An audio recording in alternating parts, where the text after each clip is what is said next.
On n'a pas besoin de millions pour entreprendre dans un business. Il faut d'abord la volonté et le courage. Voilà. Avant d'atteindre ces millions-là, pourquoi ne pas commencer petit? J'avais que 85 000 francs quand je commençais. Je n'ai pas attendu d'abord avoir tout cet argent-là pour pouvoir commencer. Il faut innover au fait. Voilà. Il faut faire mieux que ceux que tu es venu trouver sur le terrain. C'est en innovant que tu peux toucher plusieurs personnes qui vont s'intéresser à ton produit.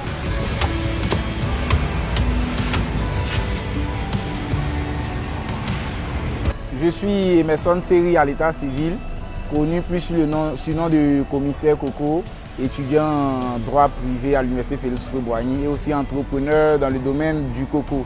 Tout a commencé quand mon grand-père, qui était ancien combattant, celui-même qui payait nos études, a eu sa pension qui a été bloquée. Donc vu que moi j'étais l'aîné de la famille, je n'avais pas d'autre issue que de chercher quoi faire. C'est comme ça que j'ai eu l'aide d'un frère qui m'a invité à vendre des cocos avec lui. Au début, quand j'ai commencé à travailler avec lui, on sortait avec 100 noirs, 200 noirs par jour. Mais à un certain moment, j'ai compris qu'on pouvait vendre 300 noirs, 400 noirs par jour. Donc après avoir étudié cela, je me suis dit, s'il y a une seule place, plusieurs personnes se déplacent pour venir acheter des noix de coco jusqu'à ce qu'on puisse vendre 400 noirs. C'est qu'on pouvait aussi faire d'autres places ailleurs pour essayer d'agrandir l'entreprise. C'est comme ça que j'ai quitté le frère et je suis allé créer ma propre place. Moi aussi, dans mes débuts, c'était un peu comme ça. Pour pouvoir finir 50 noirs par jour, c'était tout un calvaire. En 2021, là où nous sommes, quand on arrive à avoir la marchandise de bonne qualité et en quantité, on écoule 4 000 noirs par mois. Je dirais bien 1 000 noirs par semaine. Voilà. Quand ça marche aussi, souvent on peut faire 2 000 noirs par semaine, 6 000 noirs par mois. Avec cette belle aventure, il ne considère plus le coco comme un simple fruit. Pour moi, la noix que vous voyez là, la noix de coco, elle représente toute une richesse. Parce que dans le coco, rien ne se perd. Tu peux transformer de la peau jusqu'à la coque, à l'eau, tout ça. On peut recueillir l'eau pour faire la mise en bouteille. On fabrique aussi de l'huile de coco à travers la noix de coco. On fabrique aussi le lait de coco à travers la même noix. On fait des cocos râpés. On fait même du torfil de coco. Bientôt, on va faire sortir le savon noir à base d'huile de coco. Il ne faut pas s'arrêter seulement qu'au jus de coco ou bien qu'à consommer l'eau et à laisser la chair. Tout se transforme dans le coco. Très vite, il se heurte au quotidien de la vie entrepreneuriale, compliquée par son statut d'étudiant. Mais pour lui, les études sont aussi très importantes pour les affaires, alors pas question d'abandonner. On peut être étudiant et entrepreneur, ça ne garde pas. Voilà, la preuve est que la plupart des grands entrepreneurs d'aujourd'hui, comme M. Yann Amon, ils ont des masters, ils ont des maîtrises, ils ont le bac, voilà. Il faut avoir un certain niveau, là comme ça, tu es capable de te défendre en face du client, en face des experts, tout ça. Dans le début, c'était très difficile, c'est-à-dire on pouvait prendre des cocos même, et à force de rester au cou, la plupart des noix se gâtaient. Voilà, pour un trou, tu vas t'en sortir avec un bénéfice de 50 000, 60 000. On s'en sortait même avec un bénéfice de 10 000 francs, souvent 8 000. Tout ça parce qu'on était beaucoup débordés par le coût et le business, mais ça ne nous a pas empêchés. Dans l'entrepreneuriat, il y a toujours des trucs comme ça. Rien n'est facile. Voilà. Il faut avoir les idées, il faut les mettre en place, il faut savoir les associer et puis il faut rêver grand.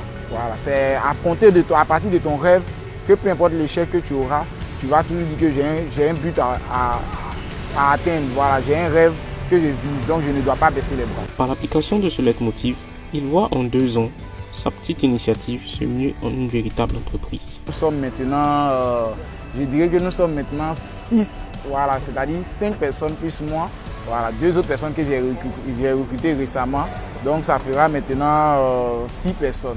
Voilà, commissaire Coco, avant n'avait qu'une seule charrette, commissaire Coco maintenant a 2 motos tricycles et il a 3 autres points de vente. Pour un jeune entrepreneur qui hésite à se lancer dans le business, on n'a pas besoin de millions pour entreprendre dans un business. Il faut d'abord la volonté et le courage. Voilà.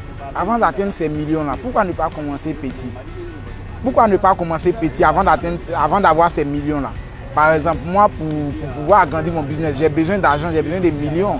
Mais j'avais que 85 000 francs quand je commençais.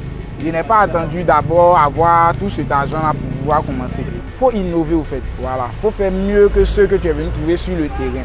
C'est en innovant que tu peux toucher plusieurs personnes qui vont s'intéresser à ton produit.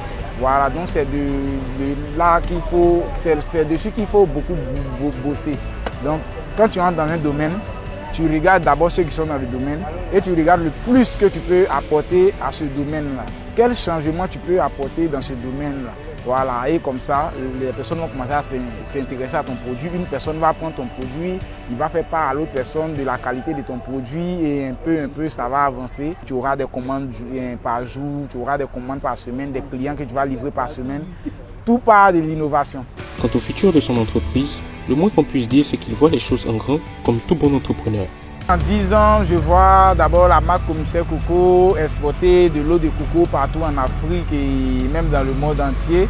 Premier exportateur d'huile de coco, pressé à froid surtout, de lait de coco, en tout cas toutes choses faites à base de coco. Je me vois directeur d'une grande entreprise qui fait beaucoup l'exploitation du coco. Dans 10 ans, je me vois avec plusieurs points déjà ouverts à Abidjan et aussi plusieurs points à l'intérieur du pays, dans plusieurs villes ici, parce qu'il y a des villes apparemment où ils ont besoin du coco, mais ils n'en trouvent pas. Donc dans quelques années, comment ravitailler toutes ces villes-là, d'abord conquérir la Côte d'Ivoire et maintenant voir l'Afrique. Après l'Afrique, maintenant essayer de toucher un peu les grands pays tels que les continents comme l'Europe et autres. Voilà, donc dans 10 ans, Commissaire Coco, c'est une marque, c'est-à-dire une marque qu'on ne pourra plus atteindre.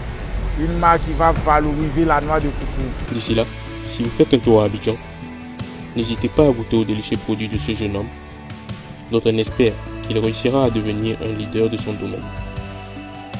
À bientôt.